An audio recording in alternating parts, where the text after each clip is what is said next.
Olá, meu querido amigo, meu querido irmão, né? Muito obrigado porque você está aqui conosco novamente. Você está no Pense Biblicamente Podcast, né? E essa é mais uma iniciativa aí da Igreja Batista Vida Nova aqui em Indaiatuba, né? Nós estamos no nosso segundo episódio.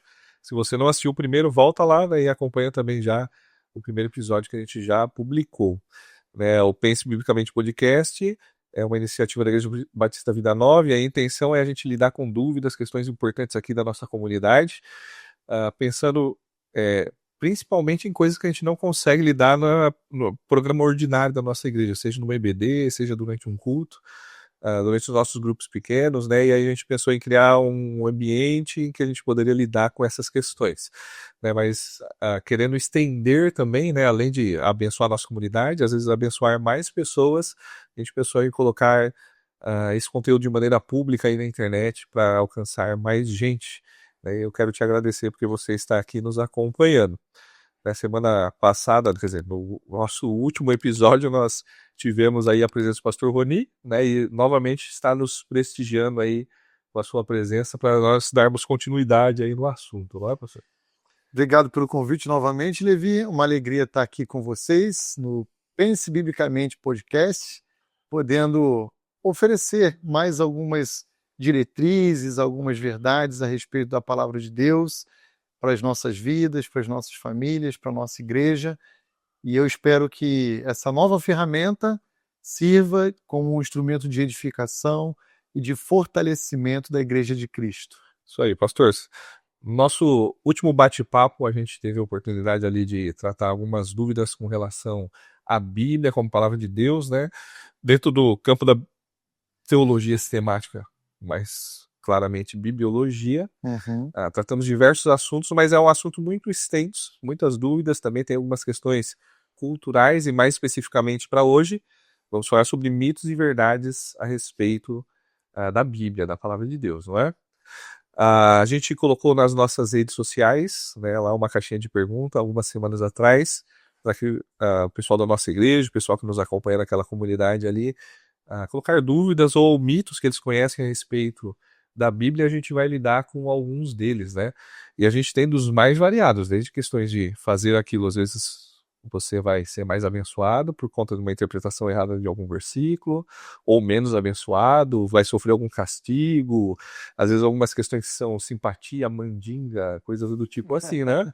Por exemplo, a irmã Rita, ela lembra a gente de uma tradição que algumas famílias antigas, eu acho que hoje também deve ter, né? Mas pelo menos eu não tenho mais visto, mas de deixar uma Bíblia aberta em algum canto da casa para que a família seja abençoada, né? Tem algum fundamento isso, pastor? Pois é, Levi. Olha, essa pergunta da irmã Rita ela é muito importante, muito interessante, que aí, se você me permitir, eu vou compartilhar um pouco da minha experiência também. Na minha infância, meus pais moravam na frente e minha avó, mãe do meu pai, morava no medículo ao fundo. E minha avó, muito católica, nordestina, raiz, então desde sempre ah, guardava e observava muita tradição. E eu me lembro que eu cresci correndo nos corredores ali da minha casa, com a casa dela ao fundo, e quando às vezes eu ia lá brincar com a minha avó, eu me deparava na sala, uma estante, uma Bíblia bem grande, letras gigantes, abertas na estante, uma prateleira só para a Bíblia, aberta no Salmo 91. Ah, também culturalmente no Brasil, falando aí da década de 80 até início da década de 90, era muito comum você ver quadros, Uhum. Salmo 23 espalhado pelas casas, Verdade. né?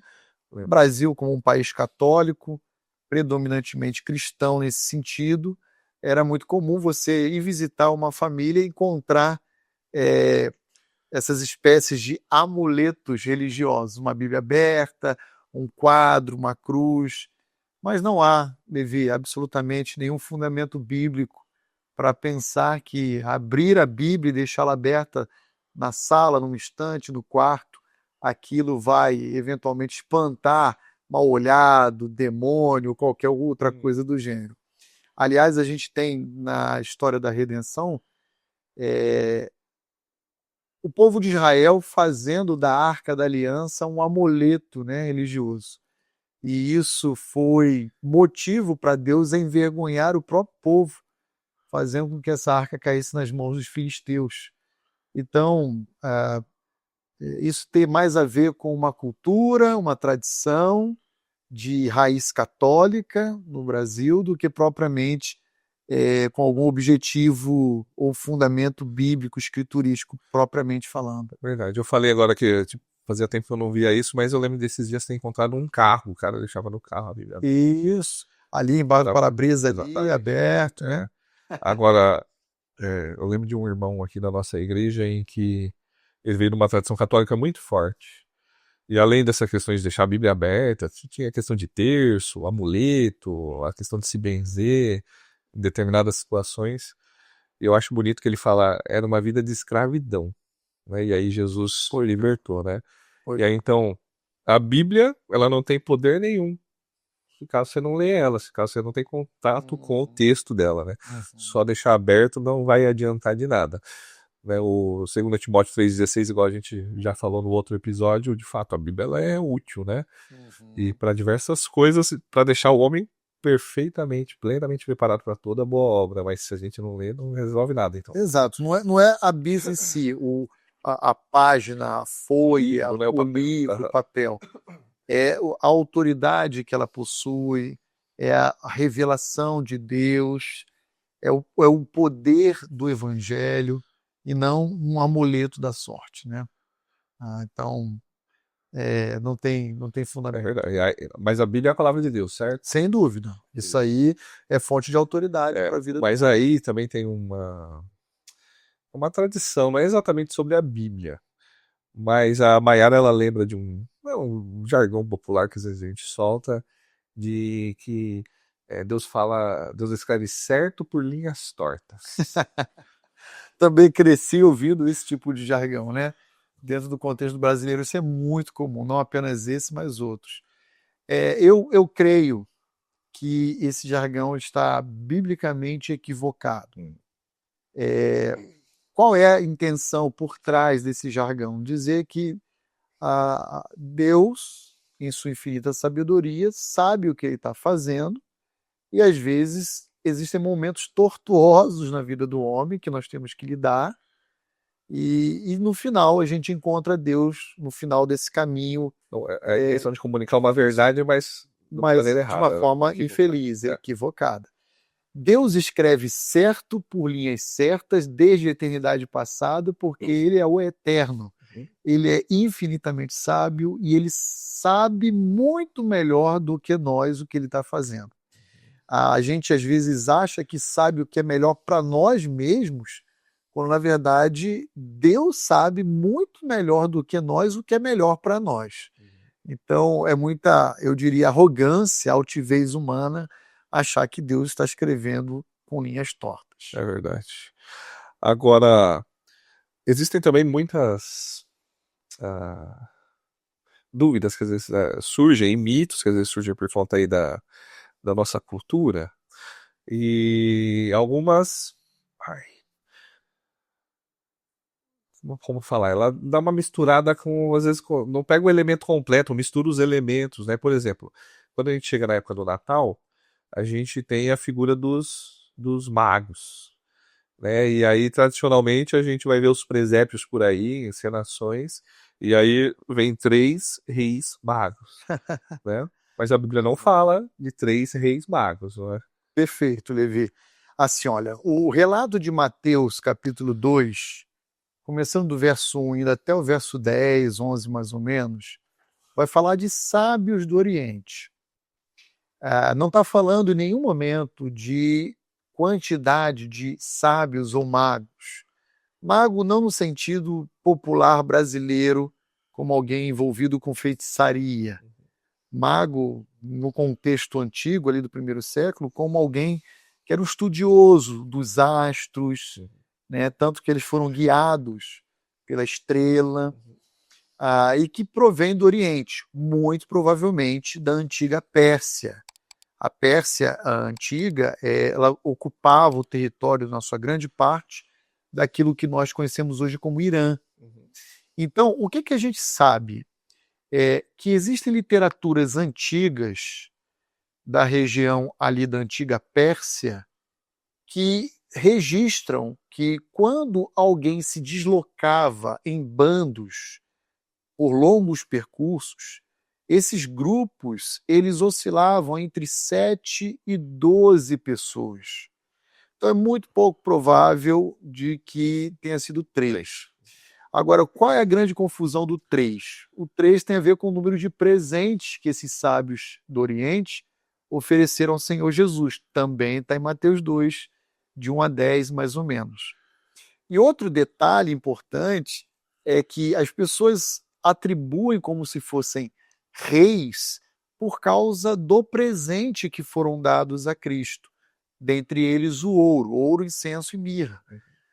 E a partir de um ato de presentear com ouro, se pressupõe que o presenteador era alguém próspero, logo rico, porque está presenteando com ouro, então tinha que ser também uma autoridade real. Então há muitos equívocos. Outro detalhe que você falou bem do presépio é que quem encontra na manjedoura Cristo Jesus envolto são os pastores, né? Não são os sábios. Se você olhar o relato ali por volta do versículo 11 de Mateus 2, você vai ver que eles encontram Maria e o menino Jesus já em casa. O texto expressamente fala em casa. E quando a gente vai no shopping, quando a gente vê aí alguns filmes, o presépio tem lá na manjedoura, na hospedaria, os reis junto com os pastores Maria, José e Jesus. Não é isso que aconteceu. Porque Jesus já estava com uns 2, 3 anos, né? Quando os magos aparecem, falam lá. Olha, na verdade, a gente sabe, Levi, que a gente não tem como afirmar categoricamente quando que os sábios encontraram Jesus. Mas a gente sabe que não foi antes, por exemplo, dos 40 primeiros dias de vida de Jesus. Por que não foi antes? Porque na lei mosaica, em Levítico 12, fala-se que a mãe deveria se purificar, oferecendo então ali um novilho, e se essa mãe fosse alguém pobre, poderia ser um par de rolas ou pomba. Está lá em Levítico 12. Pela sua própria purificação. Quando a gente chega no Evangelho, a gente vê Maria oferecendo um par de rolas ou pomba, mostrando a simplicidade, a humildade, a falta de riquezas e bens que Maria não tinha. Se Jesus tivesse recebido ouro, provavelmente Maria, por obrigação legal, teria que oferecer um novilho ali, não um par de rolas ou pombas. Então, a gente sabe que esse presente só chegou à mão de Cristo no momento do encontro. E esse encontro se deu depois dos 40 dias. Pelo menos. Agora, a gente também tem outras profecias de Oséias em que era necessário que ele fosse para o Egito, porque a profecia diz que do Egito eu chamei o meu filho. Então, a gente sabe que havia o filho de Herodes o Grande, Herodes Arquelau, ali naquela região como uma espécie de tetrarca, né?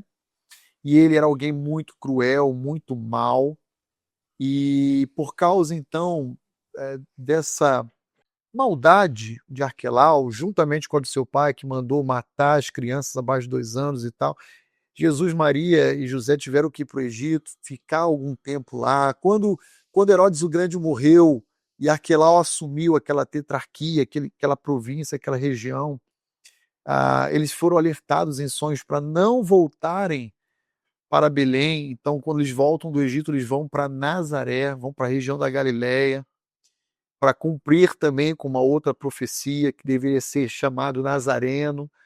Então, assim, a gente não tem como afirmar categoricamente quando que os sábios se encontraram.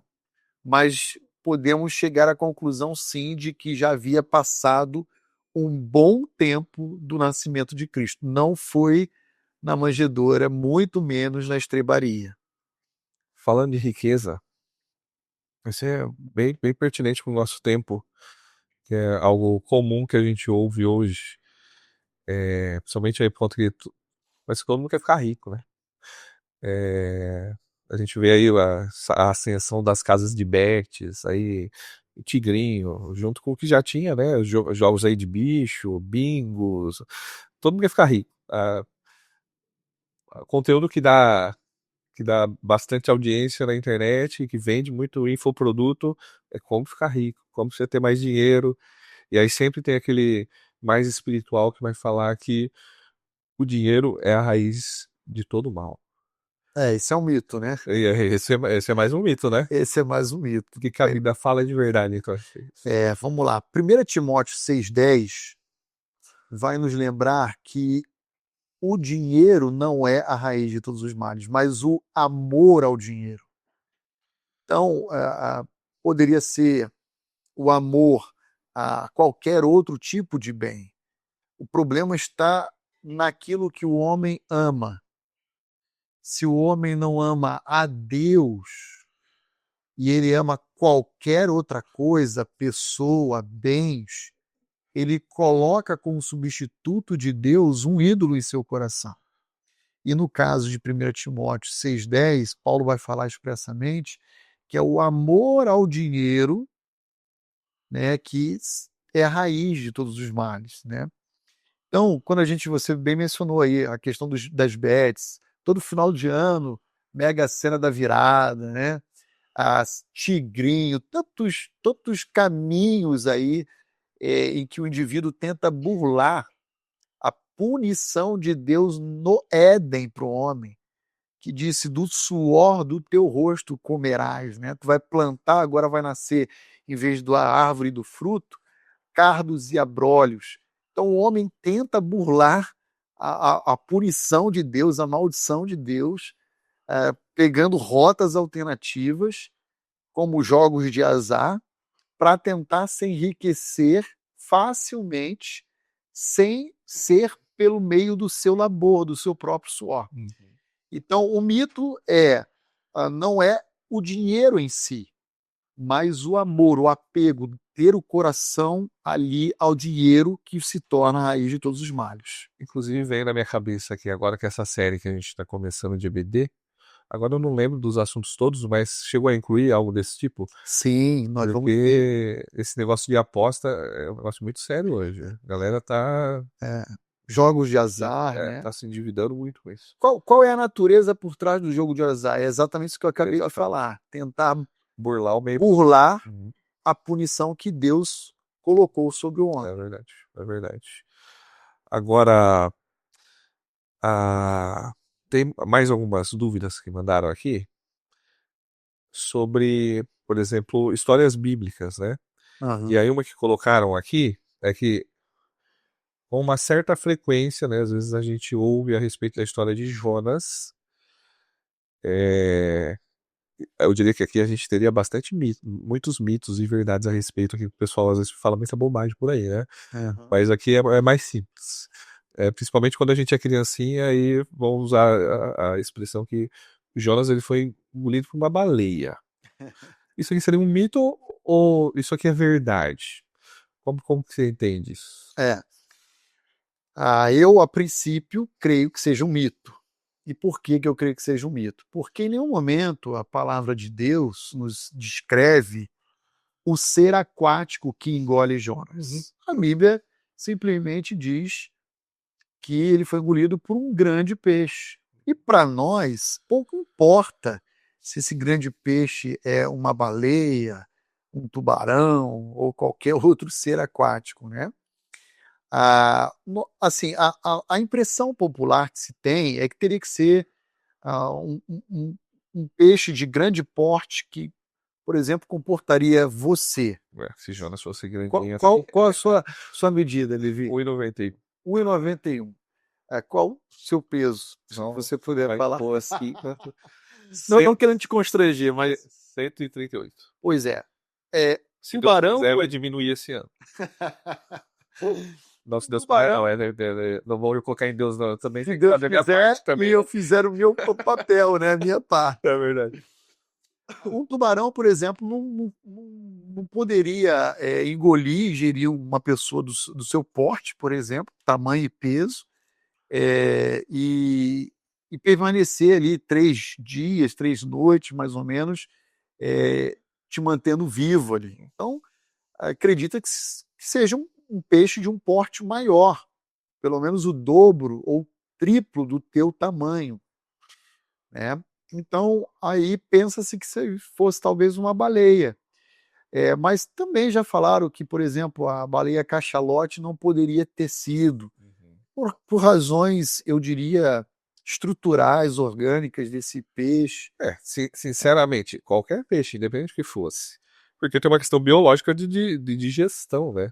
E, De fato, assim, tem alguma ação de Deus para que Jonas tenha sido preservado, eu imagino. sem dúvida, sem dúvida. Agora, quanto ao peixe, Pouco importa, poderia ser uma sardinha. Eu iria acreditar, que é a palavra de Deus. Poderia ser um atum, eu ia acreditar, porque a palavra de eles Deus. já tinham. Será que informação já suficiente quanto à questão de espécie, gênero? Com certeza não. Eu também acho que não. Com certeza não. A gente está falando aí do século VII antes de Cristo, mais ou menos. Uhum. E quando essa parte botânica, aquática, ainda nem havia sido catalogado, classificado, haviam pescadores, sim, sem dúvida alguma. E a gente consegue ver pelas regiões ali do mar os tipos que hoje, de seres aquáticos, hoje se encontram ali, mas o autor ali, o profeta Jonas, sem dúvida alguma, desconhecia. Eu acho que não. Agora, uma curiosidade é que na Septuaginta o termo peixe ele é traduzido como ketos, que é da onde vem a palavra em português cetáceos, que é a família ali, a origem. Eu não gosto Isso é de uma biologia, mas onde estão as baleias, né? Sim, sim. E aí a tradução de ketos literalmente é monstros marinhos. Monstros marinhos. Sim, Então, sim. eu acho que a definição é que possivelmente é um peixe grande. É um peixe grande. Agora, E lembrando também que assim, a ou um ser Septuaginta, marinho grande, né? isso, a Septuaginta, ela é uma ótima literatura, porque a tradução do hebraico, do Antigo Testamento hebraico para o grego, né? Mas ela não foi inspirada, né? O texto Sim. inspirado Foi o é o hebraico, peixe. que é o autógrafo, né? Ou hagiógrafo, que é o texto original. O texto santo, o texto inspirado. Então, a Septuaginta também tem suas limitações e falhas. Agora, eu acho que pode ter sido uma boa tradução, porque a gente está falando de uma família de um determinado ser aquático, mas afirmar assim, é baleia. A gente aprende isso na classe Cordeirinho de Jesus, né? Quando a gente cresce, mas não é. Fica mais fácil para uma criancinha pequena conceber, né? Aí, Isso. também, né? Para a criança que gosta da narração, porque ela começa a imaginar, confabular na sua mente, é ideal você. E para uma criança também, para ela, tanto faz, né? Para baleia é um peixe, né? Isso. A gente sabe que não é, mas. Exato, exatamente. Agora, seguindo aqui com os mitos que o pessoal colocou, aí tem um aqui que eu achei interessante. Queria ver o que você tem a falar aqui. Deus nunca dá fardo maior que possamos carregar. Ok. É um mito ou é verdade isso? Eu imagino que a pessoa que fez a pergunta, ela deve ter em mente o texto de 1 Coríntios 10, 13. Ali, o apóstolo Paulo vai dizer que Deus não dá ao homem peirasmos acima do que pode suportar.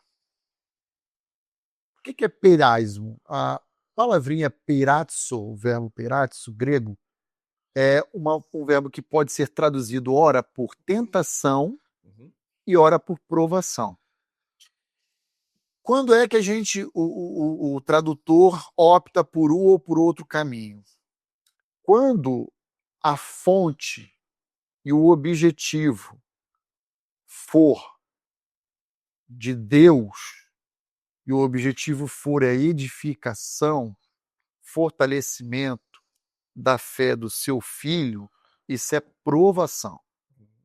Quando a origem é do nosso próprio coração, ou demoníaca, satânica, e o fim é levar o homem à queda, isso é tentação. Então, por exemplo, na Ara, que eu tenho aqui em mãos, ele vai falar para nós assim. Deixa eu ler aqui rapidamente. Não vos sobreveio tentação que não fosse humana, mas Deus é fiel e não permitirá que sejais tentados além das vossas forças. Pelo contrário, juntamente com a tentação, ele vos proverá livramento de sorte que a possais suportar. Se a pessoa que fez essa pergunta estava pensando, em vez de fardo, em peirasmo, isso é verdade, não é mito. Tem essa promessa nas Escrituras em 1 Coríntios 10, 13. Ok? Então Deus não vai nos submeter a uma condição que necessariamente exija a nossa falência, o nosso pecado. Ele vai prover um meio de saída, uma solução. Agora, se essa pessoa está falando de fardo, isso me leva a um texto em Gálatas, que nós devemos carregar os fardos uns dos outros. Nesse sentido, também seria verdadeiro. Mas não é que Deus não vai dar fardo que a gente não possa... Eu diria a questão, talvez, a perspectiva de Gálatas, o fardo ali, que no contexto específico ali é um pecado que a pessoa estaria lutando, mas no âmbito maior, provas, né? Se fala carregar os fardos pesados uns dos outros, porque assim vocês cumprirão a lei de Cristo. Isso. Significa que tem alguns fardos que a gente precisa dividir mesmo, né? Exatamente. E um dos maiores riscos que eu vejo em muitos cristãos sinceros é não querer dividir esse fardo. Eu não quero dar trabalho para o pastor, para o diácono, para a liderança, para o meu irmão. Não é uma questão de dar trabalho. É a forma como funciona o negócio. É a maneira como... É o desenho institucional, que eu diria, das Escrituras. Deus estabeleceu que isso deva acontecer. Parte do processo de santificação. Faz parte do processo de santificação, faz parte do processo de edificação, amadurecimento. Então a gente tem que dividir nossos desafios, nossos dilemas. Muitas pessoas são muito reservadas e acaba impedindo que essas coisas aconteçam. Esse fardo fica pesado mesmo, demais, para ela caminhar sozinha. É verdade. Agora, pastor, tem algumas pessoas que às vezes ela tem contato com o texto bíblico e às vezes elas vão fazer uma afirmação desse tipo, que a Bíblia ela se contradiz o tempo todo. E aí, a Bíblia tem contradições? Nenhuma, até onde eu já tenho estudado, lido. Vamos lá. Deixa eu tentar rapidamente, pastor Levi, fazer uma breve explanação de onde surge esse tipo de pensamento. Início do século XIX, na Alemanha, surge um movimento extremamente humanista chamado liberalismo teológico. E o liberalismo teológico tem como pressuposto tirar todo elemento sobrenatural da narrativa bíblica e dizer que o leitor só deve acreditar naquilo que é tangível, palpável, racional, explicável, etc. O liberalismo caminha nessa direção. Por que século XIX? Porque século anterior, XVIII, a gente tem ali na Europa a Revolução Francesa, um movimento muito forte da razão humana, iluminismo, querendo lançar luz para o período medievo, onde é conhecido como a obscuridade, a Idade das Trevas, dizendo que a fé, a religião não resolveu o problema do homem. E aí ele caminha numa direção onde a razão é a senhora de todo saber, de toda a verdade. e vai tirar todo o elemento das escrituras. Então, a partir dessa perspectiva, o que esses teólogos liberais fazem? Eles começam a fazer o seguinte: olha, em um evangelho, o autor diz que haviam 2 cegos em Jericó. No outro evangelho, só aparece Bartimeu, dizendo: Jesus, filho de Davi, tem misericórdia de mim, tenha compaixão de mim. Quer dizer, tá vendo? Um está certo e o outro está errado. Não, é uma questão de ênfase. Perspectivas diferentes. Onde tem 2, tem no mínimo 1. Então, um autor olhou para 2 cegos a caminho. O outro enfatizou apenas aquele que clamou pela intervenção de Cristo. Outra acusação infundada é assim: no Antigo Testamento a gente tem um relato de que o povo ficou cerca de 400 anos no Egito. E aí chega em Atos e é 430 anos, né? Ou vice-versa, agora não me recordo. Então um errou e o outro está certo. Então a Bíblia tem erros e tem acertos. É um grande engano, porque um está falando de forma genérica, o outro está sendo específico. Né? Uns 400 anos. O outro está falando, não, foi 430, está sendo mais exato, mais específico. Então, caminhar nessa direção, dizendo que a Bíblia tem contradições e erros, é caminhar, lamentavelmente, por um caminho de incredulidade. Incredulidade na autoridade da palavra de Deus, incredulidade na inspiração. Eu ia falar, é nesse momento também que surge, até uma outra que outra pessoa colocou aqui, que a Bíblia contém a palavra de Deus, é nesse instante também da história, né? Que vai ser, na verdade, um desdobramento, né? Porque aí vai olhar, tipo, tem essas contradições, então que a Bíblia não é a palavra de Deus, ela contém a palavra de Deus. Alguém, eu diria, talvez, mais bem intencionado, talvez, mas errado da mesma maneira, né? Exatamente. Nós cremos no conceito da inspiração bíblica como sendo verbal e plenária. O que quer dizer isso? Que cada letra, cada tio, cada detalhe foi soprado pelo próprio Deus. O liberalismo teológico, que são esses estudiosos que caminham dizendo que a Bíblia tem contradições e erros, creem numa inspiração conceitual. Ou seja, a Bíblia tem valor? Eles vão dizer sim, tem valor. Mas não é que ela literalmente é assertiva em todas as suas palavras. Ela é assertiva no conceito, na moral, nos ensinos, nos princípios que ela traz consigo. O problema disso é que o próprio Senhor Jesus afirma crer nos evangelhos ao longo do seu ministério terreno na literalidade de toda a palavra. Mateus 5 vai dizer que não vai ter um tio, um i sequer sem que se cumpra. Então, o próprio Senhor Jesus, que é o dono da palavra, é a palavra encarnada, é o verbo de Deus, fala, ela não tem erro. Então, quem crê na inspiração verbal e plenária vai dizer que a Bíblia é a palavra de Deus. Quem é do viés liberal vai dizer que ela contém a palavra de Deus, porque dentro dela tem partes que são verdadeiras e partes que seriam erradas, que são provenientes exclusivamente da mente humana e não da autoridade divina. O que nós repudiamos abertamente. Posso botar uma contradição aqui para você lidar com ela? Pode. Fazer advogado do diabo aqui.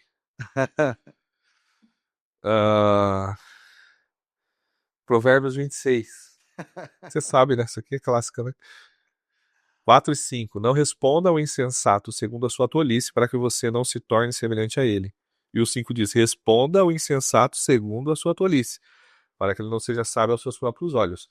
Dá a impressão de uma contradição aqui, né? Não responda o insensato segundo a sua tolice, e logo em seguida responda o insensato segundo a sua tolice. E aí? O que eu faço?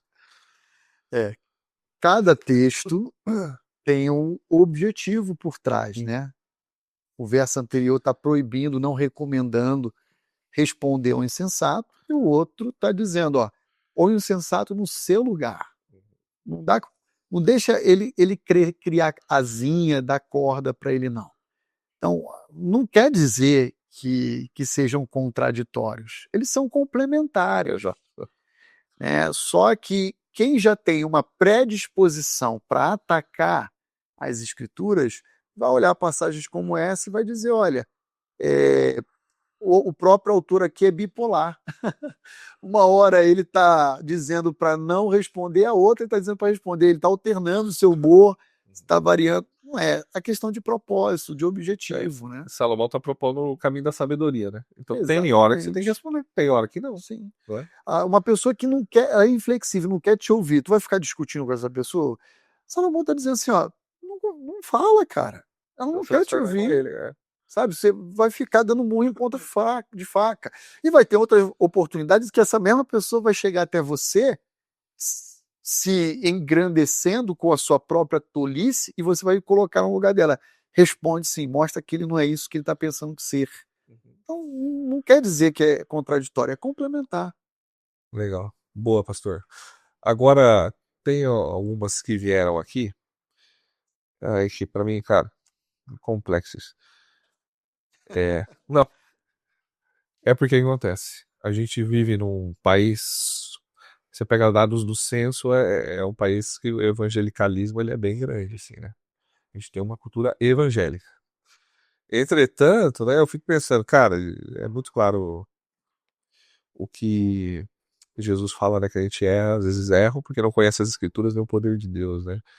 E às vezes tem algumas denominações que não colocam a palavra no lugar que ela deveria estar, alguns movimentos que não colocam a palavra no lugar que ela deveria estar, e aí, às vezes, tipo, tudo bem, às vezes é só um detalhe, mas às vezes vão criando desdobramentos que vai dando caminho para bizarrice, né?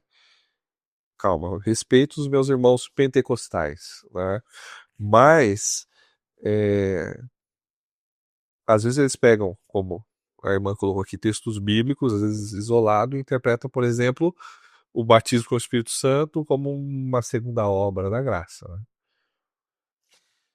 É um grande equívoco, até porque Efésios 1, verso 13 e 14, vai dizer, como regra para a igreja de Cristo, o quê?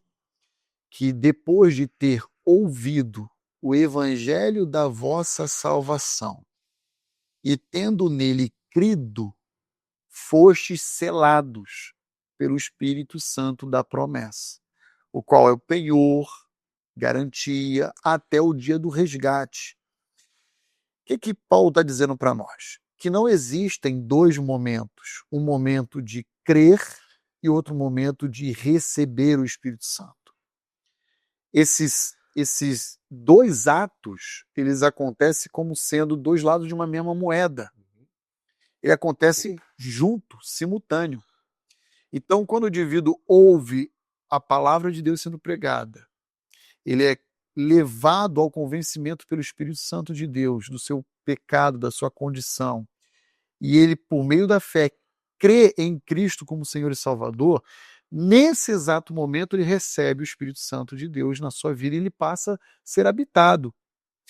O que acontece e é muita confusão é porque o livro de Atos, como um livro de transição entre o judaísmo e o cristianismo que surge, ele tem uma proposta colocada pelo Lucas, o autor, lá em Atos 1:8, de seguir uma sequência. E essa sequência qual é? Jesus dizendo para os seus discípulos não saírem de Jerusalém, porque sobre eles viria o Espírito Santo de Deus, que seria poder, e aí sim eles deveriam sair para serem testemunhas em Jerusalém, Judéia, Samaria, até os confins da terra. E a partir então dessa orientação de Cristo, Lucas escreve o livro de Atos seguindo exatamente essa sequência. Então, Atos 2, nós temos o derramamento em Jerusalém do Espírito Santo, que é aquilo que a gente chama de Pentecoste judaico, para aqueles que ouvem a pregação de Pedro e dos discípulos e se convertem ali. Esse derramamento acontece pela autoridade apostólica de Pedro. Depois temos Atos 8, Samaria, Atos 10, Judéia, Atos 19, em Éfeso, já um Pentecoste exclusivamente gentílico, mostrando que esse espírito ele foi dado a judeu e a gentio. E esse espírito une e derruba qualquer diferença que existe em termos étnicos, culturais, em termos sociais, políticos, etc. Então, o espírito ele é um penhor que garante, inclusive, que, por exemplo, alguém que nasceu de novo não seja possuído por Satanás, porque 1 Coríntios 6 vai dizer que nós somos templo do Espírito Santo, santuário de Deus, habitação do Espírito Santo. Então, existe muita confusão. Agora, se você me permite, Levi, Sim. Uma vez eu estava com a minha família de férias no Rio de Janeiro e visitando uma igreja muito querida da minha família. Nós estávamos cultuando ao Senhor e durante o período do louvor, o dirigente lá, o ministro, a pessoa responsável pelo louvor, entre uma música e outra, citou Salmo 37:4. E o Salmo 37:4 diz assim: agrada-te do Senhor e ele satisfará os desejos do teu coração. Por que eu estou falando desse texto agora e dessa experiência que aconteceu com a minha família? Porque você, na sua pergunta, lendo o questionamento da pessoa, fala de pessoas que tiram um texto do seu contexto, fazem teologia com essa passagem, né? E Salmo 37:4 é um baita salmo, um baita versículo para a gente fazer uma teologia errada. Agrada-te do Senhor e ele satisfará os desejos do seu coração. Então, o dirigente do louvor, quando ele usa um versículo desse no meio de uma música, o ouvinte que está ali na congregação, ele recebe da parte de Deus um cheque em branco. Ele vai satisfazer os desejos do meu coração. Você, ao ouvir isso, pensa assim, poxa, o desejo do meu coração é trocar de carro. Acho que eu ia falar. O curioso é que o desejo do nosso coração nunca é ser mais santo, conquistar mais. Exatamente. Aí o outro vai me ouvir e vai falar assim, nossa, eu queria ter minha casa própria. Aí o outro vai falar, puxa, eu queria passar no meu vestibular de medicina. O outro, eu queria passar naquele processo de seletivo de emprego, da vaga de emprego. Cada um vai ouvir de uma forma. E aí, qual é a receita de bolo? Agrada-te do Senhor. Se você se alegrar no Senhor, estiver contente nele, é promessa. Ele vai te dar, está garantido. Isso é um grande erro. Por quê? Porque o versículo 4, ele não está solto. Ele está dentro de um contexto. Que contexto é esse? O versículo 1 diz: não te indignes por causa dos malfeitores, nem tenhas invejas dos que praticam a iniquidade. E ele continua o verso 2 e 3, falando que os ímpios eles vão em breve definhar como a relva, murchar como a erva verde. E aí a gente chega no 4, agrada-te do Senhor. O que o salmista está fazendo? Ele está falando o seguinte, reorienta o teu coração que está indignado com o ímpio, porque está focado no erro deles, e coloca o teu coração no Senhor. O que está presente em termos de desejo no coração desse salmista? Justiça, juízo, punição daqueles que são perversos. É isso que o salmista está dizendo. No momento que você se agradar de Deus, reorientar teu coração daquele ímpio que pratica o mal e prospera, que pratica a iniquidade e se dá bem, e você colocar no Senhor, esse teu sentimento de indignação, de querer vê-lo punido, vai acontecer no tempo do Senhor, pelas mãos do nosso próprio Deus. Então muda todo o sentido, né? De dizer, então eu posso me agradar do Senhor e posso receber da parte dele como promessa tudo o que eu desejar. Isso é um mito. É um grande erro por não respeitar as regras hermenêuticas, né? Isso traz grandes riscos, né? Ao ponto de, por exemplo, eu citei o exemplo aqui do pentecostalismo, né? Embora respeite os nossos irmãos pentecostais, mas eles foram um berço, na verdade, de um movimento muito prejudicial para a igreja evangélica hoje, que é o neopentecostalismo, né? Que, é, em última instância, eles é uma seita, na verdade, são seitas, né? Várias, que tem das mais diversas, né? E a gente recebeu aqui um mito, né, colocado aqui. E é interessante, assim, eu até comentei aqui antes com você, né, que eu nunca passei por um contexto evangélico onde chegasse a afirmar isso aqui, né, mas está sendo afirmado isso aqui dentro de igrejas por aí, né, ou pelo menos ditas igrejas, né, Uhum. quem não dizimar está condenado ao inferno. Daí ele coloca aí no ensinamento equivocado. Eu não sei se é só equivocado isso aqui. É. Então, vamos lá. Existe uma diferença entre um erro teológico e uma heresia. Vou dar um exemplo para talvez quem está nos assistindo entender melhor e ficar mais claro. Por exemplo, na área da escatologia, existem várias posições ou entendimentos a respeito das últimas coisas, do porvir. Então, existe aquele entendimento que crê que Jesus vai reinar fisicamente aqui na Terra. O nome desse entendimento é o milenarismo. Mas existe também um outro entendimento oposto que acredita que esse reino ele não será físico, literal, mas espiritual e que ele já está acontecendo. Esse é o amilenarismo. Em relação ao, ao tempo do arrebatamento da igreja, existem várias posições. A igreja vai ser arrebatada antes do início da tribulação, o nome disso é pré-tribulacionismo.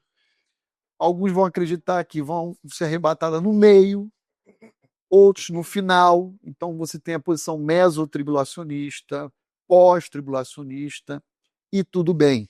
Existe espaço dentro da escatologia, dentro da ortodoxia cristã, para perspectivas divergentes entre si. Sabemos que só uma delas está certa e as outras estariam erradas.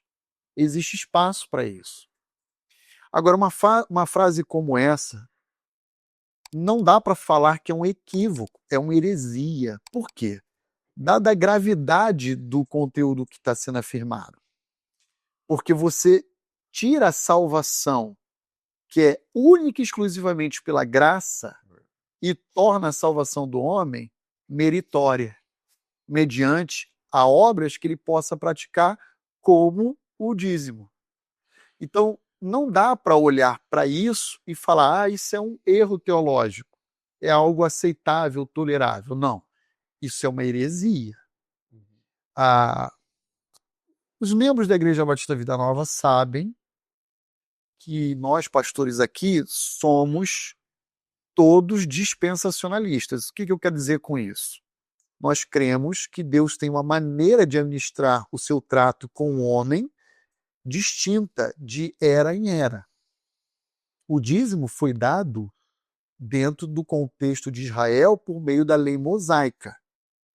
Nós aqui na nossa igreja, à luz da maneira como interpretamos, nós não cremos que o dízimo seja um instituto para a era da igreja hoje. Se você contribui financeiramente com a sua igreja e quiser chamar essa contribuição de dízimo, não vejo problema, desde que você entenda que nós não estamos debaixo daquela estipulação legal e das consequências da desobediência daquela lei também.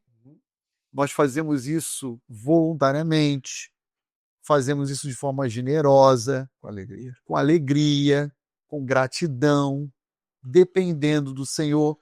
A maneira como nós entendemos a contribuição é totalmente diferente da maneira como Israel praticava o dízimo, ok?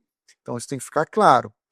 Então, voltando à pergunta dessa pessoa, tem que dizimar para ir para o céu, para ser salvo.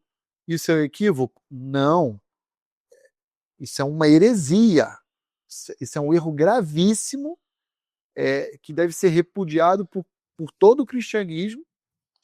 E porque transforma a salvação, que é exclusivamente pela graça e meritória, por obras humanas, e eu não olharia para isso como uma verdade. Eu diria abertamente que isso é um mito. Um mito, eu diria até intencional, propagado por líderes que manipulam e que a Bíblia chamam de mercenários. João 10, Jesus vai falar que ele é o bom pastor e ele faz o contraste com os líderes religiosos judaicos que são verdadeiros mercenários, que querem tirar a lã da ovelha, extorquir a ovelha. Então, não dá para olhar para isso com bons olhos, não. É verdade. É um agente de Satanás, no caso. Isso é, Um aproveitador. com certeza. Agora, pastor, uma outra frase aí dita às vezes é... Como colocar ela aqui assim, ó.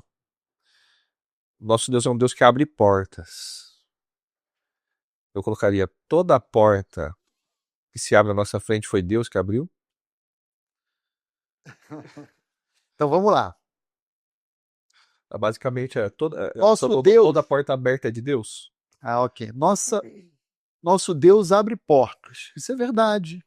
Sim, ele abre portas. Mas ele fecha também, né? Mas também é verdade que nosso Deus fecha. É. E nem toda a porta que está aberta foi aberta por ele, ou nem toda a porta aberta eu devo passar. Né? Então, eu acho que a gente precisa olhar cada caso como um caso. É verdade que o nosso Deus abre portas? É verdade, não é mito. Também é verdade que ele fecha. Agora, eu olho para o Sermão do Monte e lembro que larga e espaçosa é a porta que condena à perdição, né? Que leva o homem à perdição. Então, não é porque existe uma porta ali que está aberta que necessariamente foi Deus que abriu e nem necessariamente eu devo atravessar. E nem necessariamente é o momento de eu atravessar. Também tem isso, né? Então, não sei exatamente o que a pessoa que colocou pensou com essa Não, mas eu acho que é pergunta. por aí mesmo. É que tem uma crença, geralmente, aí, no popular. Como é que fala? No popularismo evangélico aí, de que Deus, toda porta aberta é Deus que abriu, mas tem a hora que você tem que avaliar aquela porta ali, você fala, cara, não, não foi Deus que abriu. Essa aí, principalmente, se for uma porta que vai te fazer pecar, você corre, isso aí, Exato. por favor, não foi Deus que Como se abriu. todas as oportunidades fossem É, promovidas por Deus. talvez No nosso uma crescimento. paralela assim meio parecida é que às vezes a gente está passando por alguma situação, precisa tomar alguma decisão importante, e às vezes a gente está inseguro. E aí tem um irmão que vem e fala: se seu coração está em paz, então é de Deus. Porque onde habita o Espírito, né, está a paz, tem todo esse jargão evangélico aí por trás. É que falando também a pessoa interpreta errado o versículo, né, eu imagino. Mas que a paz de Cristo seja o árbitro no Árbitro, seu coração. Colossenses lá no seu coração. Ah, primeiro que a gente precisa entender, gente, é aplicar uma regra hermenêutica básica, né, que todas as verdades das Escrituras, elas se harmonizam com o ensino geral das Escrituras. Nesse sentido, nosso coração, ele é corrupto, ele é mau. Para o meu coração estar em paz não é difícil. Basta eu estar alinhado com a corrupção dele. Isso já vem de berço. Eu diria que quando a gente obedece a Deus, aí nosso coração não fica em paz, não. Porque a gente está mortificando ele, né? Está matando ele, está anulando ele. Paulo chama pendor da carne, essa natureza pecaminosa, né? Então, muita atenção. Eu tenho que estar em paz com Deus em tudo o que eu faço, não em paz com o meu coração. Esse é o grande problema, a meu ver. Quando eu estou em paz com o meu coração, é porque provavelmente eu estou alinhado com a minha corrupção, tomando decisões É. pecaminosas, conforme as Escrituras nos ensinam. Eu acho que em alguns momentos pode ser que Deus dê a oportunidade de a gente tomar uma decisão e estar com o coração em paz. Mas, somente quando se trata desse tipo de decisão, né, o nosso coração ele é perigoso. A De gente natureza maldoso. moral, Aí principalmente, né? então tome muito, muito cuidado. Daí eu gosto sempre, o texto de Colossenses, é interessante pensar nele, fala lá que a paz de Cristo seja o ar do seu coração, e às vezes as pessoas falam, pô, se você está sentindo, Deus colocou a paz no seu coração, então vai e faz. Mas ali, o contexto, você está falando de uma unidade, né? E aí então você tem que fazer todas as coisas zelando por essa paz que Deus colocou entre vocês, né? Então, se seu irmão vai ficar inquieto, né, vai fazer mal para a unidade do corpo, nós vamos só não faça. Exato. Um outro texto, se você me permite, rapidinho, Levi, não quero me estender, mas assim, um outro texto muito usado, principalmente por um grupo que é a Congregação Cristã do Brasil, para proibir qualquer fiel adepto desse grupo, dessa seita, diga-se de passagem, proibir os adeptos de estudar a Bíblia, está em 2 Coríntios 3,6. Ah, ok. A letra mata, Aham. né? Mas é o Espírito que vivifica. O problema é que a pessoa não está entendendo o contexto. O versículo 7 vai dizer que letra é essa. É letra gravada em pedras, que é a lei mosaica. E, de fato, ninguém é salvo por meio da obediência à lei mosaica. Então, a letra dessa lei, ela é uma letra que mata, que leva o homem, aqueles que creem em obedecer ela perfeitamente para a sua própria salvação, à morte, à frustração, à falência. Até porque Tiago vai dizer que ninguém é capaz de obedecê-la plenamente, e quem quebra É isso para quebrar tudo. quebra tudo, quebra toda a lei e está reprovado diante de Deus. Mas o Espírito vivifica, que é a parte B do versículo de 2 Coríntios 3,6, é do ministério da nova aliança.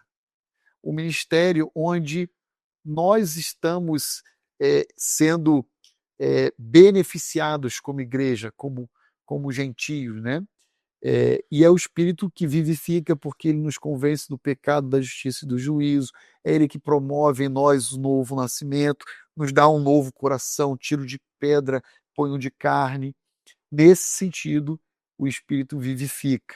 Não é por obras da lei, parafraseando, é pela ação do Espírito Santo de Deus estabelecida nessa nova aliança. Legal, pastor. Você como uma autoridade de Deus, é verdade que não se pode tocar no ungido do Senhor?